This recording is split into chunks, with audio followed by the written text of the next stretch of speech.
Good evening, ladies and gentlemen. If I can have your attention for just 1 second. We're about to start tonight's event. Before we start, I would like to ask if you could turn your phone into silent mode so we do not interrupt the music performance and our book discussion. Just 1 second, turn your phone silent. That would be great. I would like to call on stage Tariq Ataya, Director of Tahrir Cultural Center, to give the opening remarks.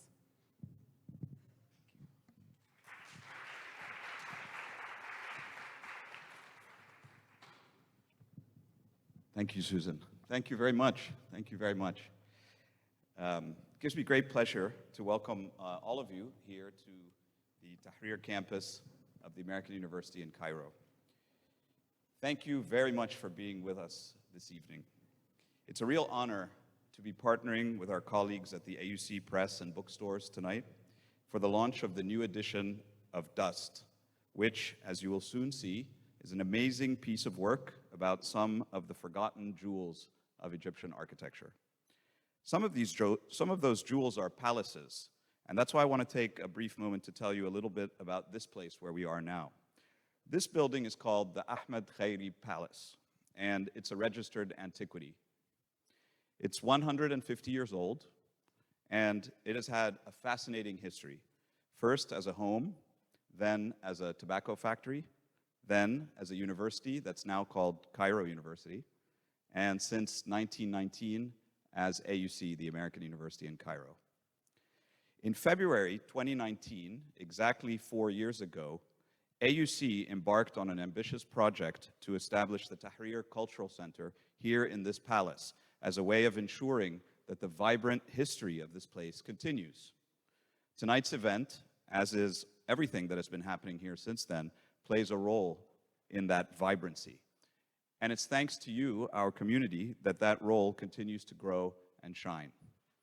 Tonight, we're lucky to have the creator of Dust, Xenia Nikolskaya, here with us to discuss the book with Professor Rodrigo Gratacós of the Arts Department. And I'm really looking forward to their talk, as I'm sure all of you are.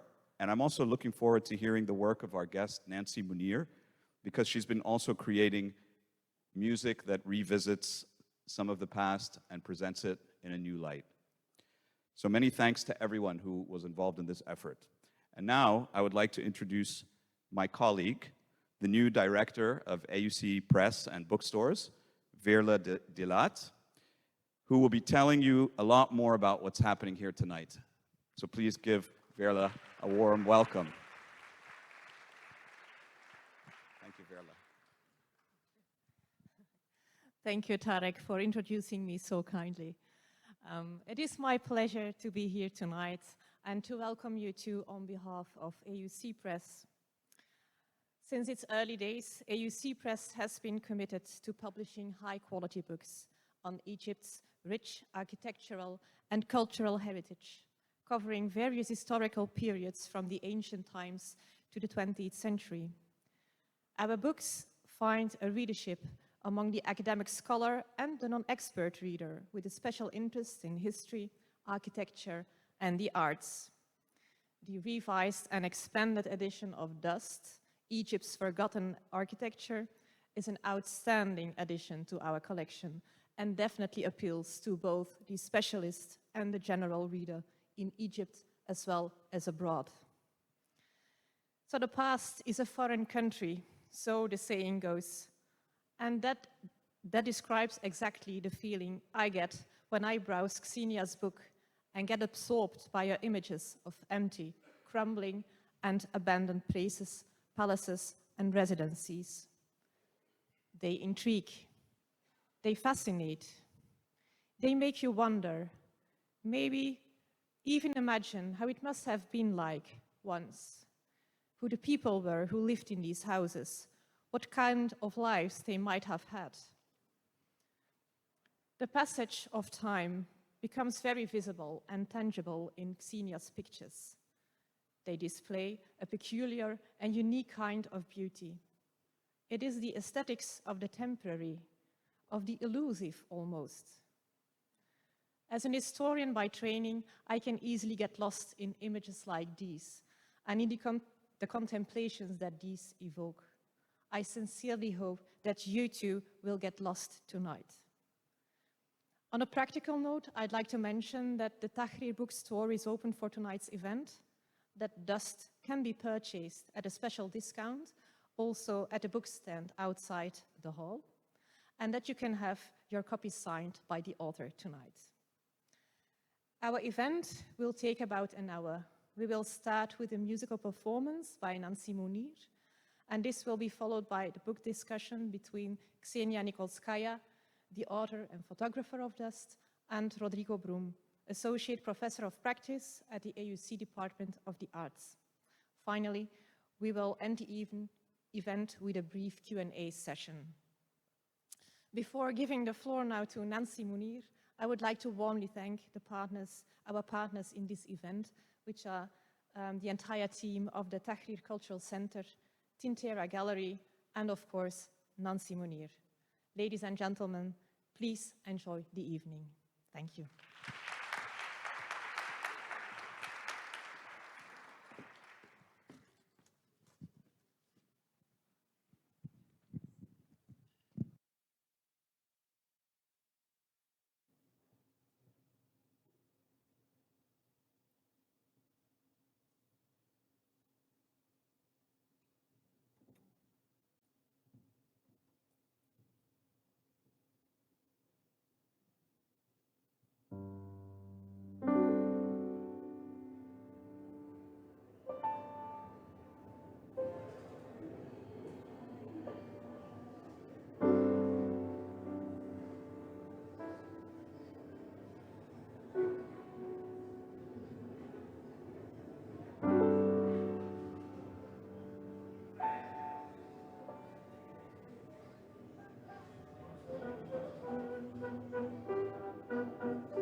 Yeah.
We should thank you, Nancy Mounir, for her fantastic performance and for this possibility to work together today. And we've been talking about it for so many years. And thank you for giving my work new dimension. Thank you so much. Thank you.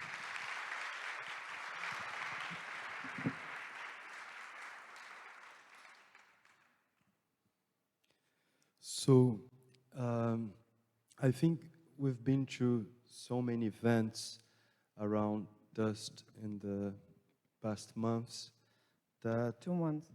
2 months. But I think it was like more than 3 events. And it was quite hard for me to figure out a way to start this conversation, at the same time avoiding the recurrent questions that you hate, and at the same time trying to not repeat the interesting questions that I heard in these past events. So I thought that perhaps we could start, instead of like focusing directly on this new edition of Dust, by trying to speculate on its origins or its conditions of possibility.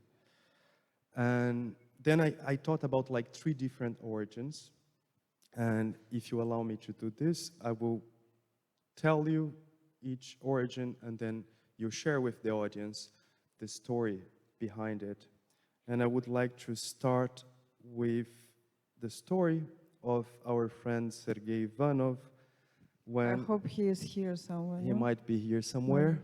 When he was trying to avoid, to say the least, the military service in Russia, which is what brought you to Egypt in the first time. Yeah, it was quite a long time ago. It was back in 2003. And I got a phone call from the person I never met, who asked me if I want to come to Cairo and spend 1 month photographing Memphis archaeological site. And because I was studying ancient Egyptian art in Art Academy quite unsuccessfully, I passed it from the 3rd time, and I think I got like C+ or something. Of course, I was quite excited to come because the things you see in the auditorium, in the classroom, on the slides, and you probably would never see in the real life. So of course I said, of course I come, yeah. And then then I got another strange phone call, and they asked me, how tall are you?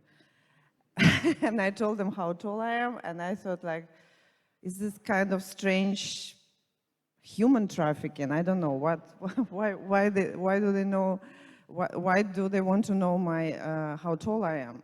It turned out we were staying in the beautiful place in Doki, which once upon a time was Soviet consulate. And then they have like certain size of the bed, so there was nothing creepy about this, but they wanted to know how tall I am. So I came to Cairo first time 2003, and we haven't met with Sergei back then. So I was replacing him. I was doing photo documentation, and then we met lately, maybe a year after in Moscow, and we became to be very good friends, and we're still very good friends, and now he's a director of this respectful institution. So that was the reason I came to Cairo at the first place. Did I answer your question? Yeah, but just to make it clear, so the first thing that you did when you arrived in Cairo was to photograph objects, artifacts for the archaeological... Yeah, the archaeological excavation and the object separately, yeah. Okay. So another origin that occurred to me is somehow suggested... But if I may interrupt, that's what I was always doing, because I was trained as a photographer at conservation department and the Academy of Fine Art in Russia. So to photographing artifacts, things which been going through conservation and all this kind of activity, that's what I was doing. So archaeology was not the origins, but like a logical development. Okay. So the other origin is suggested in the beautiful introduction of this new edition, which was written by my friend and dance partner Heba Farid, which happens to be your gallerist. She mentions that a hidden influence in your work was your family inheritance of critical and scientific achievements. I believe that part of this story is present in the book, The House My Grandfather Built, but perhaps you could share with the audience a bit of the story of Olga, your grandmother, who was a geologist, and Georgina, your mother, who was also a geologist. Yeah. I mean, if the light is off, it will be easier to talk. I feel like I'm interrogated. Yeah, maybe even more. Yeah, thank you. Yeah, perfect. So yes, my mother and my grandmother, they're both geologists, and I was brought up in the University of St. Petersburg with a lot of friends of the friends and the family, you know, acquaintances. So it's all was around this kind of scientific area, yeah. And that's what they wanted for me. They wanted me to be a geologist, but then I decided to become biologist, and then I decided to become artist, and then I decided to become photographer, which kind of confused my mother big time. So I guess the last origin, perhaps a more remote, more psychoanalytical origin, which is the absence of your father, Vladimir Nikitin, who was himself a famous photographer and scholar in Russia. I guess you once told me that his absence became more and more present through time until you finally found in Georgina's things, in your mother's things, a picture of him. So the first time that you saw your father was in a picture, in a photograph. Yeah. And you only met your father later, you had around 20 years old. I believe you were already a photographer. He was an established photographer. So I'm wondering, as a way perhaps to enter Dust, if you could tell a bit about your father, but also perhaps you could speculate about the relationship of this absence, presence of your father in Dust, a book that is devoid of people, but has this permanent suspense, as if someone had just left the picture or is about to enter. Well, now it all seems to be very logical after you put it that way. Of course, I was, I don't know, I don't want to bother audience with my family stories, but I was brought up by a single mother, and my father came into the picture, literally and metaphorically, through the photographic medium, because when I was growing up, I actually didn't felt I need like a male figure, which was quite funny. I was surrounded by a lot of interesting people, and it was always a lot of nice people of both genders, so like it was no need to have a father. Later, when you reach certain age, when you start to look at the other gender or same gender and get interested in relationship, you kind of wondering why my family is like this, right? And of course, I started to ask my mother these questions, and she said something like, you know, it's not a nice story, it's kind of sad, I would rather not to talk about it, so let's move on. And of course, I didn't want to upset her, and I left it untouched. And but later on, because in my family, my mother, my uncle, and basically everyone were amateur photographers. So the house is packed with photographs. And you go through these pictures and you ask questions, or who is this, who is that, what happened in this picture. It's not Instagram account, you know, it's piles and piles of photographs, the albums, the boxes from the shoes, the boxes from I don't know, doll, whatever, hats, they're all filled with pictures. And then you go through this, and some pictures looks interesting, so you ask the questions. So I started to put together some kind of puzzle. So I see this good-looking, stylish group of young people who are my mother's classmates, right? And now I know how they look like today as an adult. I know like this bald guy and this guy is with glasses, and this lady, she's like dye her hair red, and this gentleman, for example, he died in a helicopter crash during the excavation, and then this person immigrated, and so and so and so. And then there is always like empty space, right? So there is a picture of the good-looking man with the camera, and there is no person. So then I just came to my mother with this picture and said, is it him? It was like an Indian movie. So my mother was, of course, a little bit stressed. So she was like, oh my God, who told you? How do you know? I'm like, nobody told me. I just put two and two together, you know. So yes, and then we met, I was already doing photography, and I think, you know, he was, God bless his soul, he died some years ago. He was very prominent, very interesting character.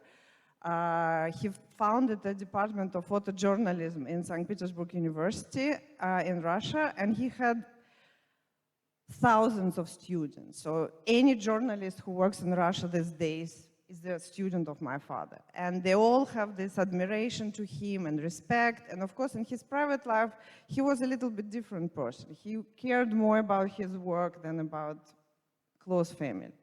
So of course, when we met, I guess he was curious to meet me because somehow I became to be a photographer without his influence. So, and here we have this psychoanalytical aspect. So yeah, so we met, and to say, like to comment on the dust, he never supported me in this project. He told me, this is Marcel Proust of photography, and nobody will understand what you're doing, so like rather switch to still lifes, you know, or landscapes. This is weird. Okay. I believe you would agree that... And to finish this Indian movie situation. And he died week after my exhibition at the Hermitage Museum. So he came to the Hermitage Museum, he saw my work, he kind of accepted, and he left us. So Dramatic. Dramatic, very dramatic. I believe you would agree that the different stages of this project are quite distinct. One thing is to go through the process and to produce these images. Another different thing is to create an exhibition with these images. And a third very different thing is to include those images in a book. So perhaps you could tell us about what is common in the Dust project in these three versions of or three stages of the project, and what do you believe could be unique of each one of these stages? Exhibition, book. And the process itself. And the process. When you start the process, you barely know where it's going to bring you.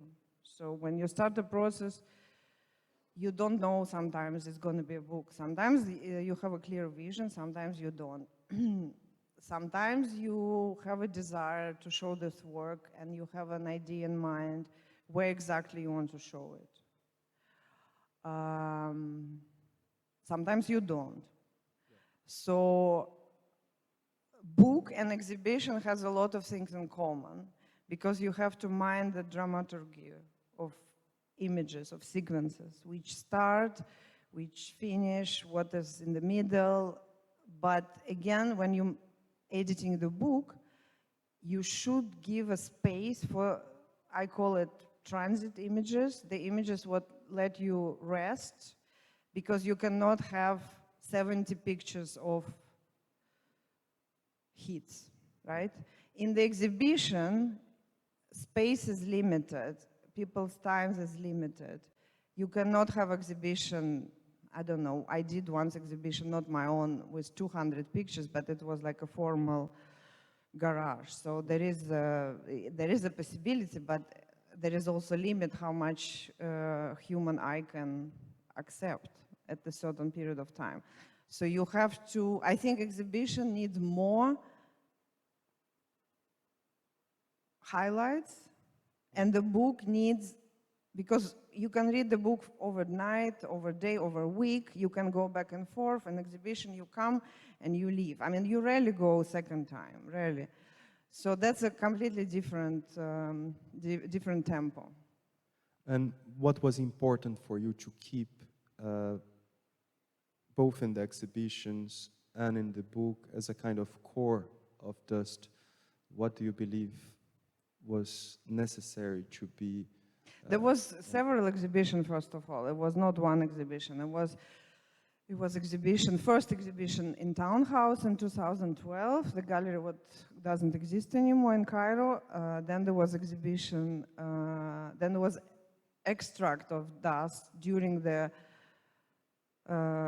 group exhibition, and then there was exhibition in the Hermitage Museum where we specifically focused only on Cairo pictures. So it's not really the same.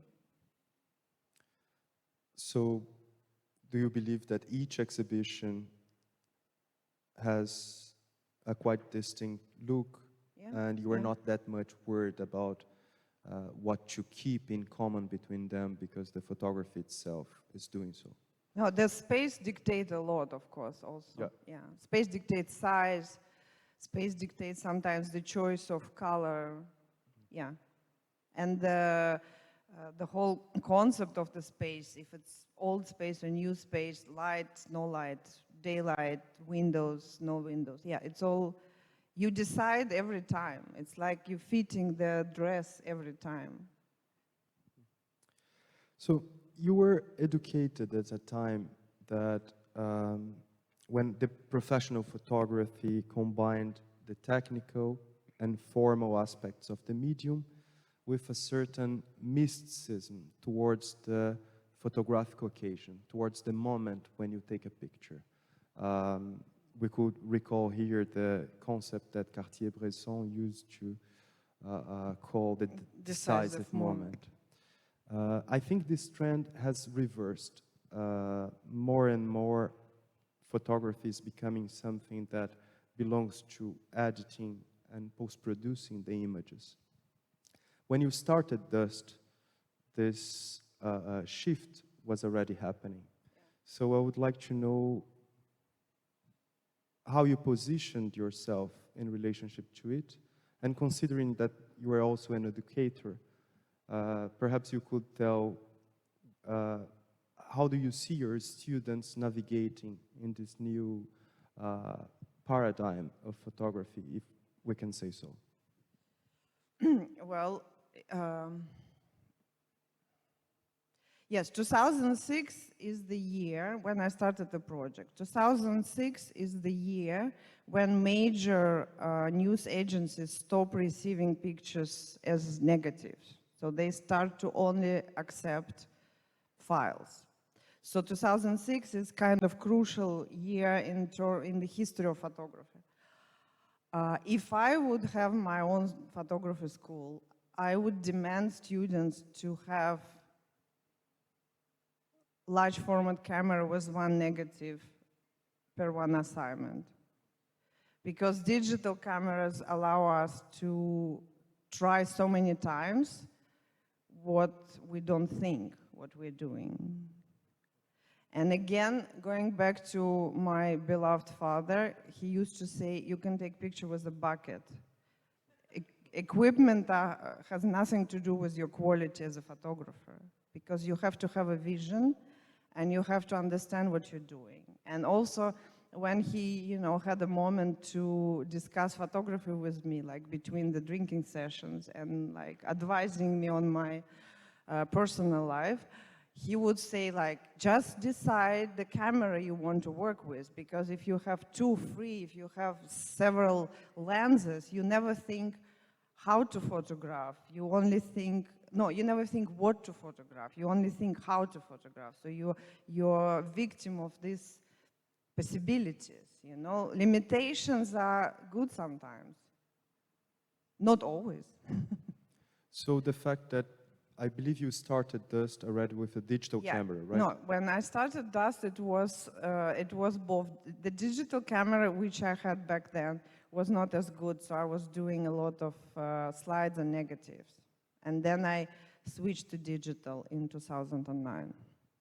And how much editing and post-producing the image is part of this specific work? Very little, because I'm very bad with Photoshop. Okay. So why do you think you chose to not include any human presence in the pictures? Was it a conceptual decision, or it just happened that in the spaces where you were taking the pictures, there was no human presence? Do you want a serious answer or not? Do you want a serious answer or not? Both. No, I mean, people are big hustle, you know? So it's easy to work without people. I mean, we're both educators, we know, right? So that's, of course, funny answer. The serious answer,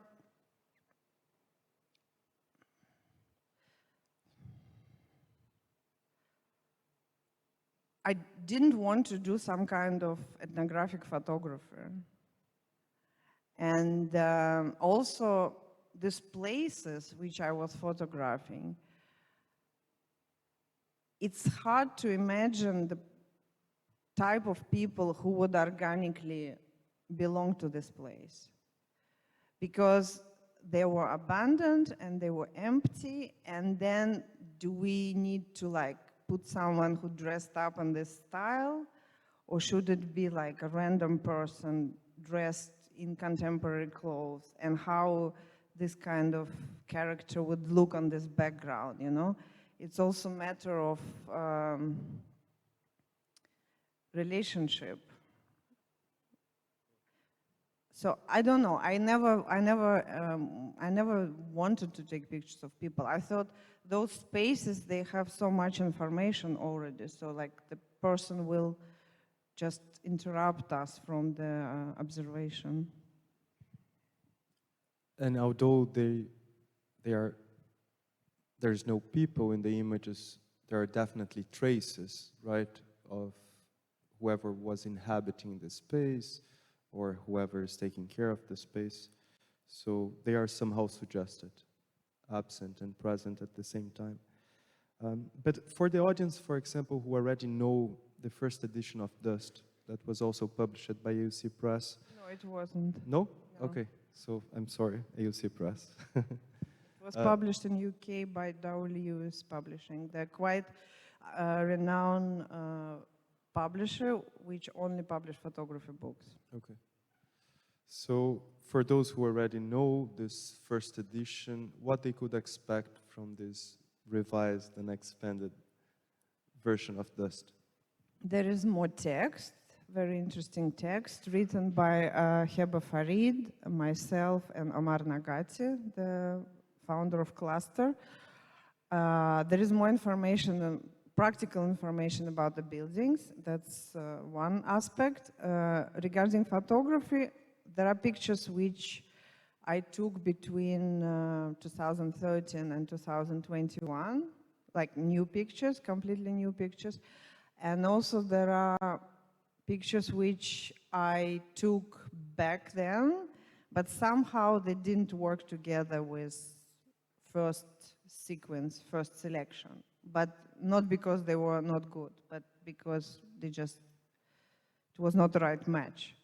So I use these pictures, and also there are classic Dust pictures, what we love, and Nancy was choosing in her selection.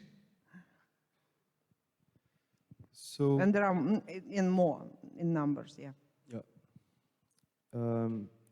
When I knew we would have this conversation, I decided to send an email to the Russian art historian Nikolai Ivanov, who was present at the Hermitage exhibition in St. Petersburg of Dust. And I asked him to send a question. So he told me that it's no secret that your work provokes feelings of melancholy and depression. In the viewer, of course. You are a very vibrant photographer. So have you thought about this, and is it a problem? And he also would like to know if you see the work proposing solutions to the problem of urban decay instead of just presenting it. Okay, so let's start with the first one. Can we like Are you divide aware into part? Yeah. of No, this no, effect in the no, viewer? no. I Good. thought it You are gives, very much surprised that yeah, I'm people surprised. could feel I thought depressed or I thought they melancholic. make people happier. No? That's what I heard. Maybe you caught him in the difficult period of his life. I think from what he discussed with the viewers in the Hermitage Museum, perhaps it's a Russian feeling.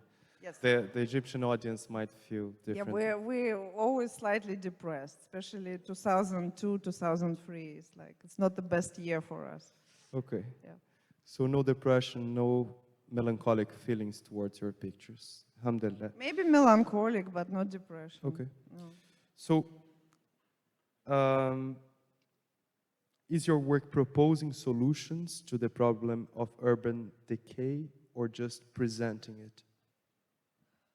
I hope it proposed solutions, but what kind of solutions? You tell me. Well, I think I brought quite a strong attention to these places, and we can see how Ismailia, for example, capitalizing on these places. And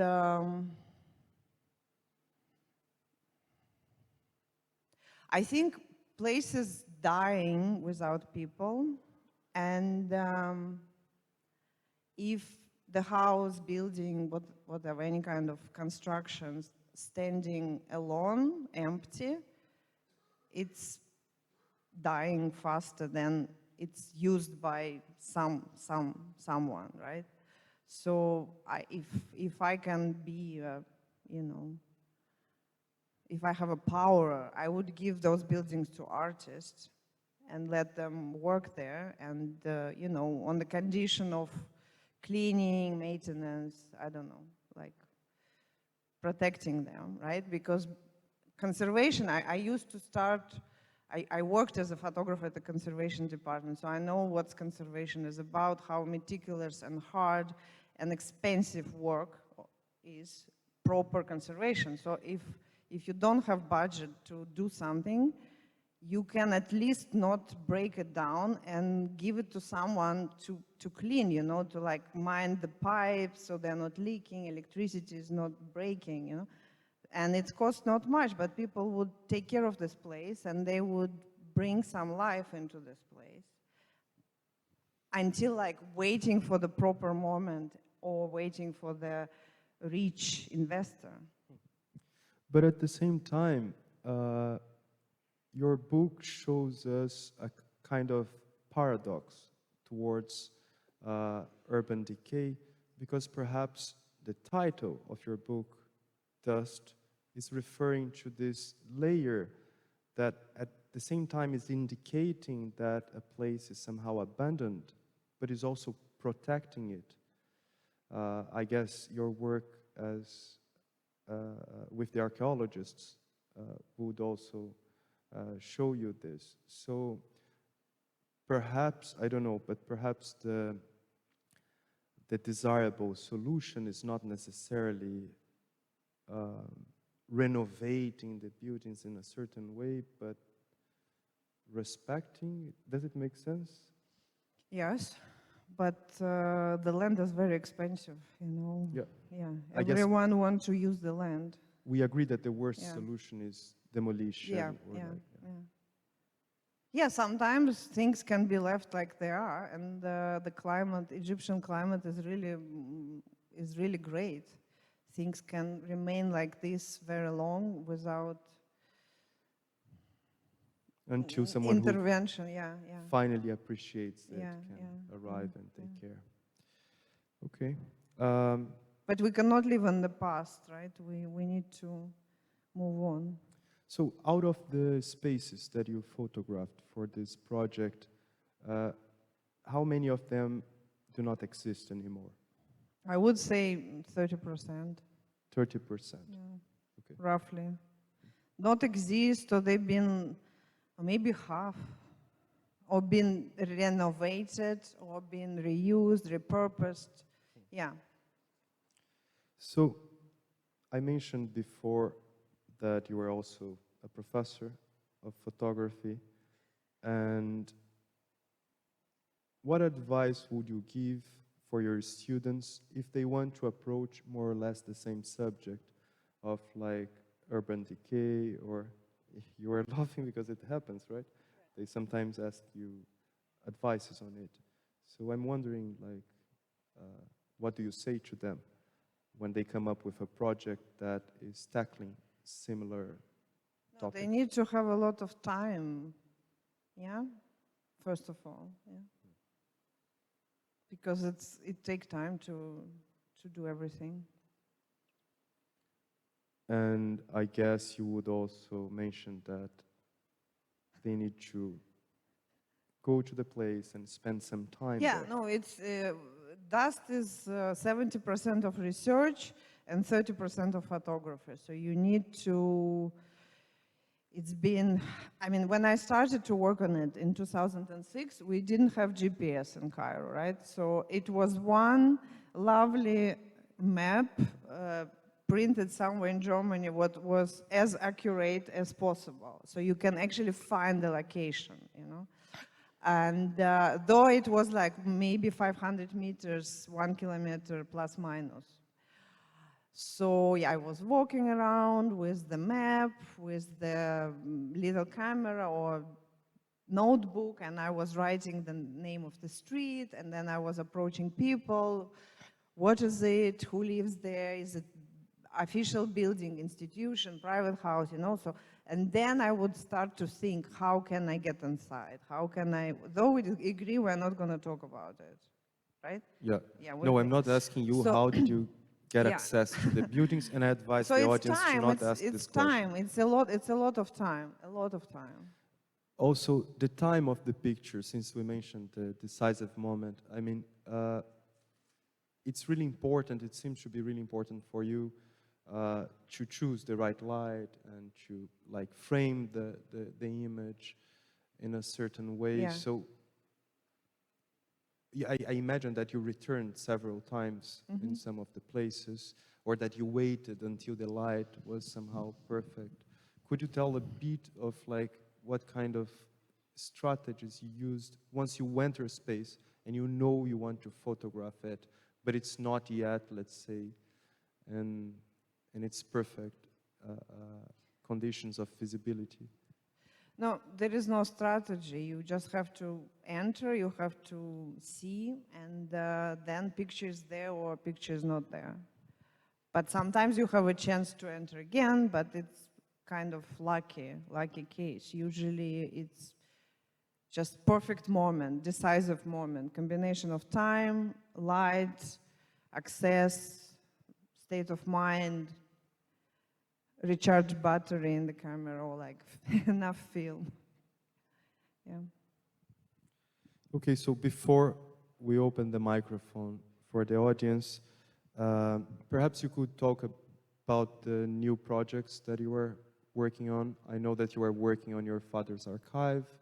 There is also a project about cemeteries. Or you prefer to keep it hidden? Yeah, no, it's not hidden. No, I'm working like the one big things is the project which I hopefully will do with beautiful designer Amparo Bakeritas. It's the, I don't know if she's here. Yes. So it's a book about Egypt, which is not dust. Let's say it like this. And then there is another project which I also very much hope to do with this beautiful designer. It's my father's archive, who been educator and editor, but actually never been published as a photographer. I mean, he was published in the periodic media, in the magazines, newspaper, but he doesn't have a book.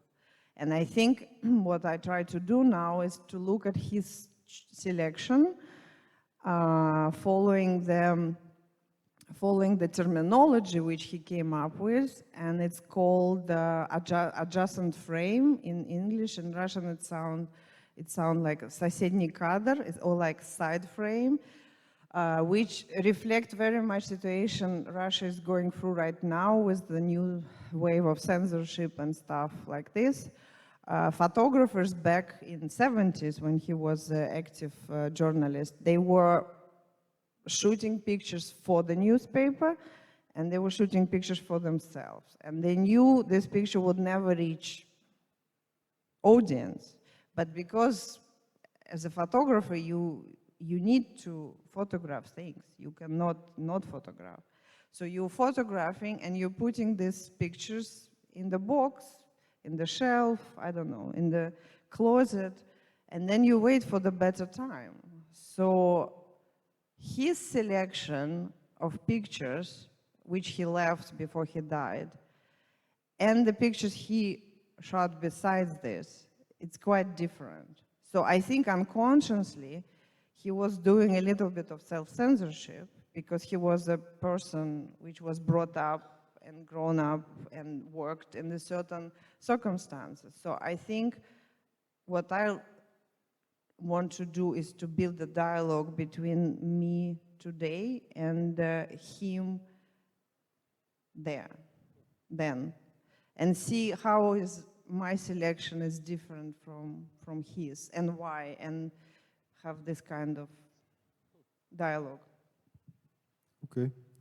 So now, if you would like to ask a question, you just need to raise your hand and the microphone will arrive to you.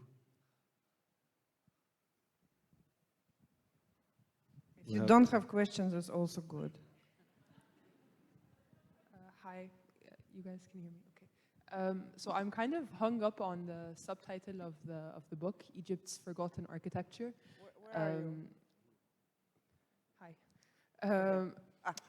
When you say forgotten architecture, it feels very alarming, and it carries, I think, a lot of weight, which I'm assuming really helps what you're trying to do in the book.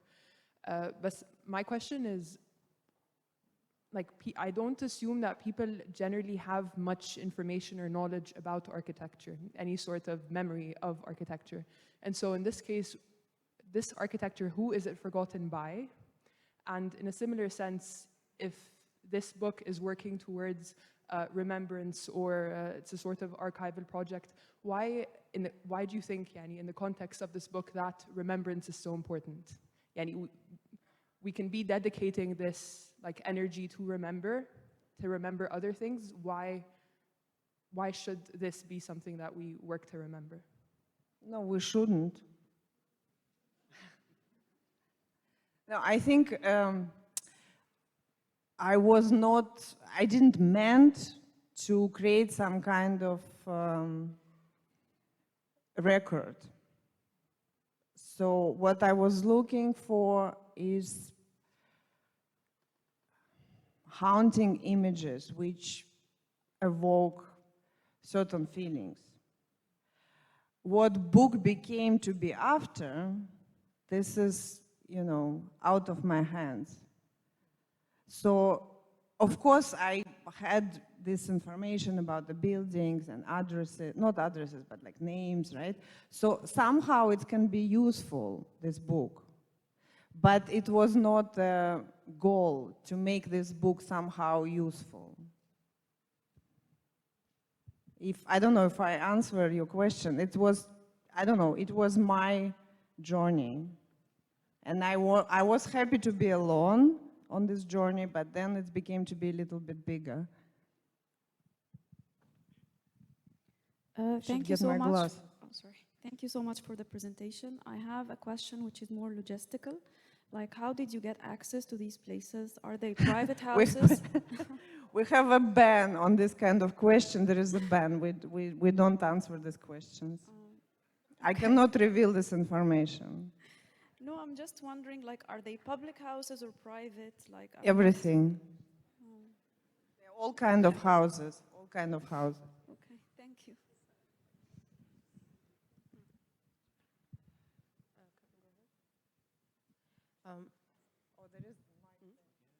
Okay.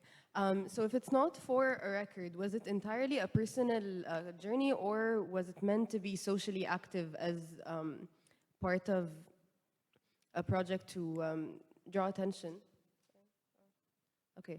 To this urban decay, the problem of decaying architecture and kind of buildings that could be used elsewhere. So was it meant to be socially active in that sense and encourage people to think back about these forgotten architecture buildings, not to remember them, but to revive them?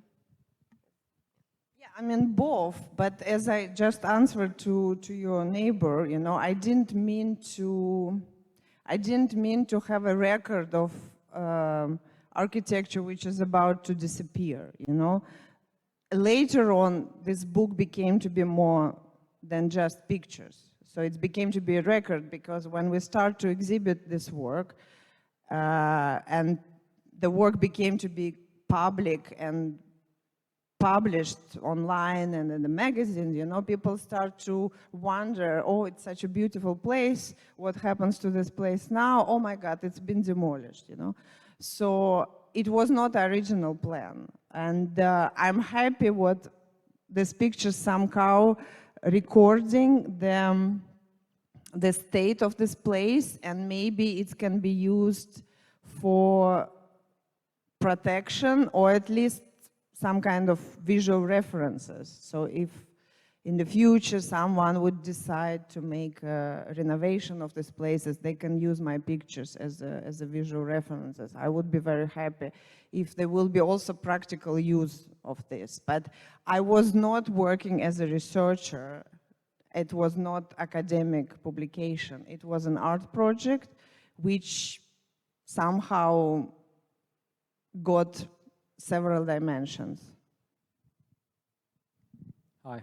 I was just wondering, as a Russian, do you see any historical parallels between what happened in Egypt in the 20th century and what happened in Russia? Oh, yes. And are there any such architectural relics in Russia that are reminiscent of its imperial past? Yeah, it's all the same. All the same.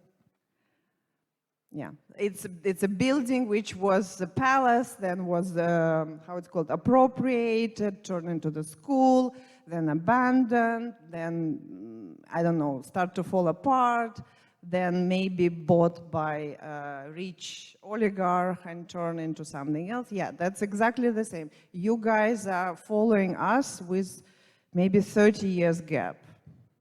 Food, step by step, right? Completely. Are there as much architectural relics in Russia that are left in the same state of neglect as there is here? Yeah. I mean, maybe a little bit less. Maybe a little bit less. But it's a new trend also. People start to renovate and they see the value and they, you know, put their own money and they try to, you know, without the government, without any kind of extra forces to maintain the buildings and et cetera, but basically, yes.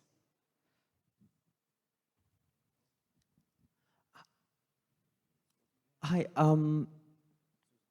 so I was really interested to hear the moment that you sort of mentioned putting together books and putting together exhibitions, and also the moment that you touched on the difference between working with photographs and working with something like Instagram, where you sort of got this one column that you're scrolling through all the time. And I was wondering if presentations of your work in a linear way, or presentations of photography more generally in a linear way, is ever something which you've tried to move away from or play with, if that makes sense? Well, I can't escape Instagram, right? It's it's must these days to present your work, but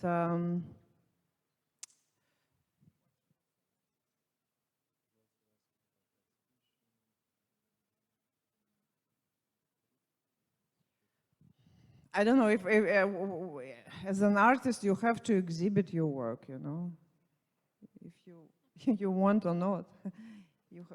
Yeah, I mean, what should I say?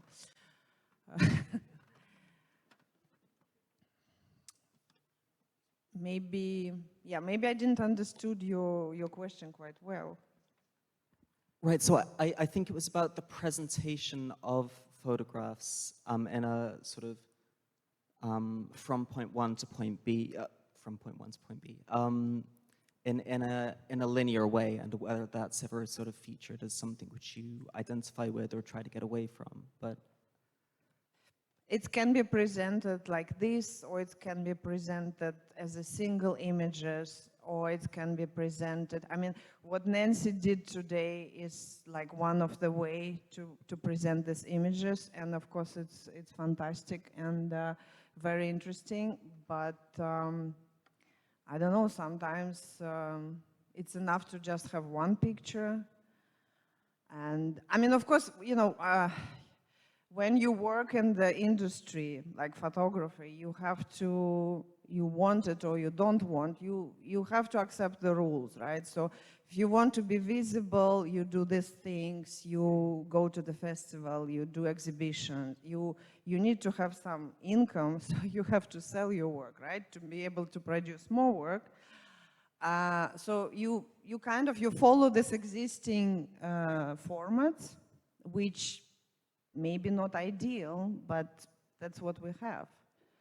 And yeah, like doing the book presentation today, also part of it. And though for me, only Nancy made it so special today, because I kind of, it's past. But this is the irony of this, because when you work, it's just you. And nobody understands what you're doing. And when you're trying to approach people and explain, sometimes no one here with you on this journey, no one. You know, your own father would like be ironic. So, but then you have to make this dance and promote the work. But you're already in the different carriage. Do you understand? No? More or less, okay. So yeah, I'm sorry if I was not clear enough. a brilliant answer. Thank you so much. You're welcome. Hi. Just a question. What inspired you to start this project? You know, it's a very odd project. It's in Egypt, forgotten architecture, something out of the mainstream about Egypt completely. So what inspired you just to say, yeah, I'm going to follow it up with many sites and this is going to be a project? I mean, what was the trigger? You know, when I came to Cairo first time, I felt I'm home, because how Cairo looks like, it's St. Petersburg with a little bit of more sun. So I felt very, very home, you know, it was crazy. On the second trip, it feels like I'm coming back home. It's not a journey, it's not an adventure. This one thing, and another inspiration is cinema, of course, and I believe Hitchcock is my main inspiration in this project, because everything what I was looking for is just like still frame from Hitchcock movie.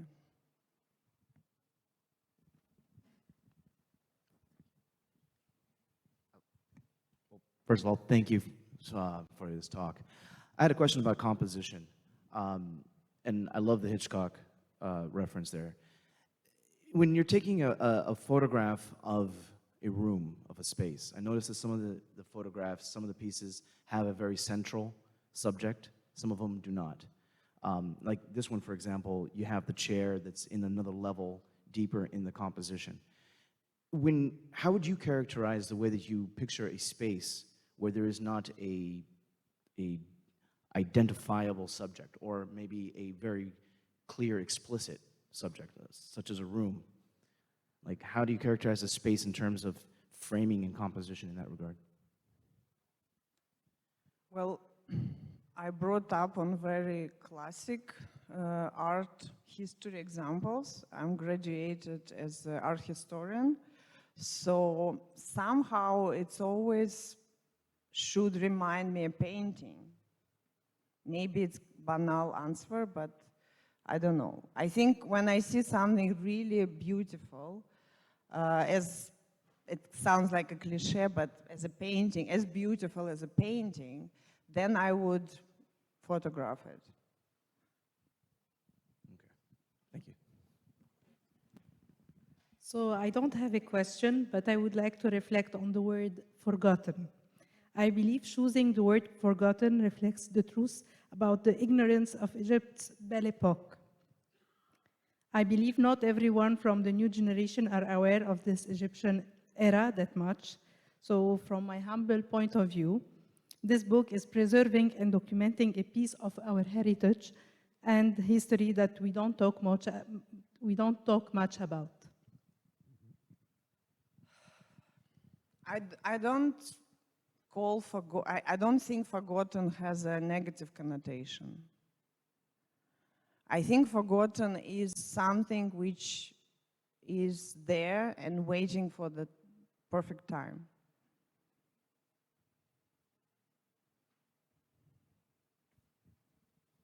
Forgotten is not lost. That's a difference. As a publisher, I was wondering who's your target group? It's a book about Egypt, written in English, published here in the AUC Press, which means it's expensive to sell. So who do you expect will really read this book, or you will reach this book with?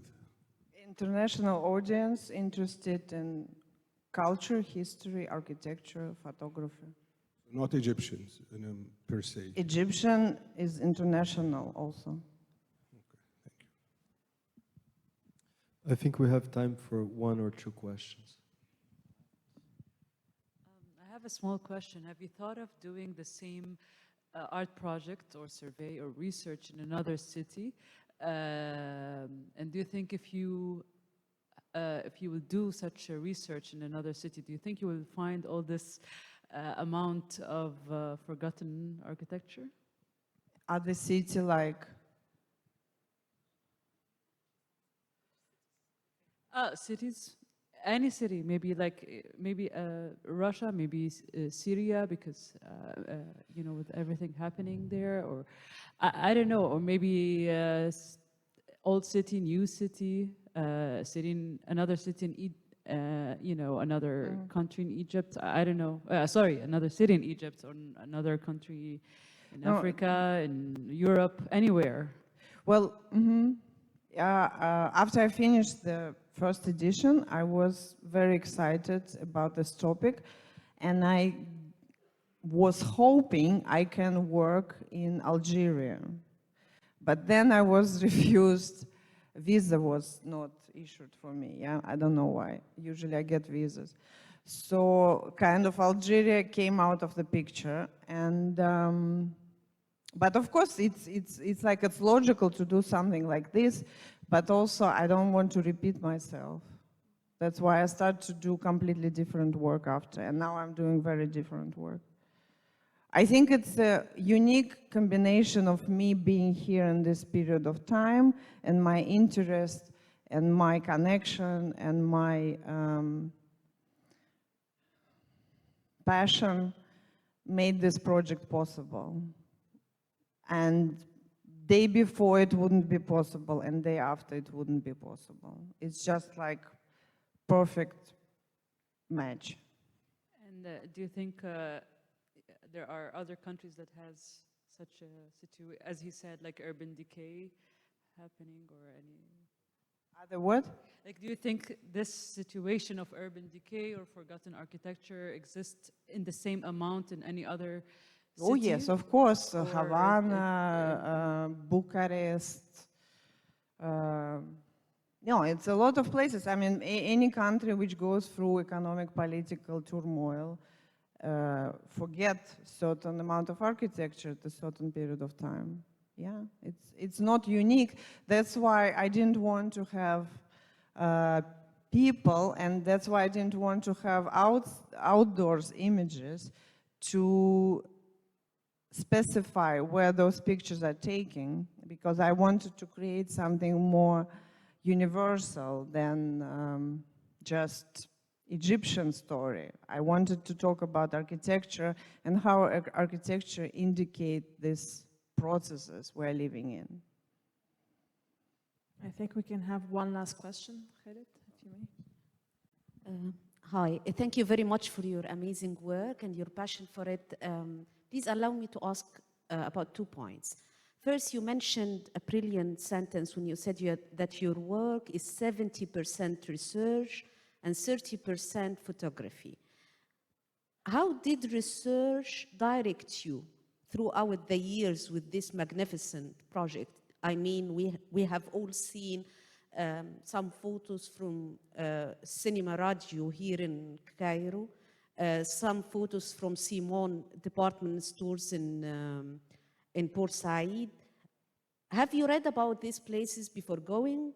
Have you, or maybe in one location you went, took photos, returned back home, read more, and then return back? Can you give us one example? I mean, this example will help us a lot to know the effort you have put in this project and how research is 70% part of it. And the second point, I have noted that you have been working on projects like the other book about your grandparent house. So we are moving in this area of memory, history, and how old places and old architecture is standing for. But why? Why most of your work, maybe I am wrong, but from what I have read and what I have seen, most of your work is about the past. Thank you very much again. Why most of my work is about the past? Past, Yes. Okay. That's a good question, I don't know. Yeah, I should do something futuristic. Yeah, maybe. But yeah, going back to the first question you asked, the crucial point for my research was the book of Samir Rafat and the website. I was using it as a reference many times. And of course, it was not linear, as the other gentleman said. Sometimes I went to the place and I was fascinated by this place, so I wanted to know about this place. And then this place or the architect would bring me to other location, you know? So it was not direct, it was a little bit like spider in the net, you know? You like building things around, but also not like this perfect spider net, but like crazy spider net. Sometimes it goes right, left, up, down. So there is no perfect structure, of course. It's quite individual, organic, but meticulous at the same time. So yes, sometimes location was dictating direction, sometimes information which I learned from the friend or architect or someone I was talking to, they would lead me to certain direction. So it was never a same pattern, you know, it was always very, very different. how do you feel? It's good. Are you happy? I'm very happy. Very happy. So I thought we could say goodbye to them now. They can find you. Let's say goodbye. They can find you around and ask you questions.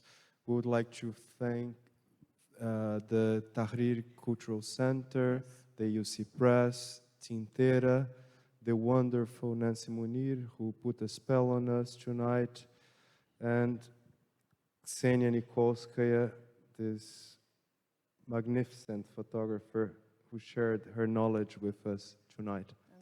Thank you very much for joining us. Thank you, Dr. Brum.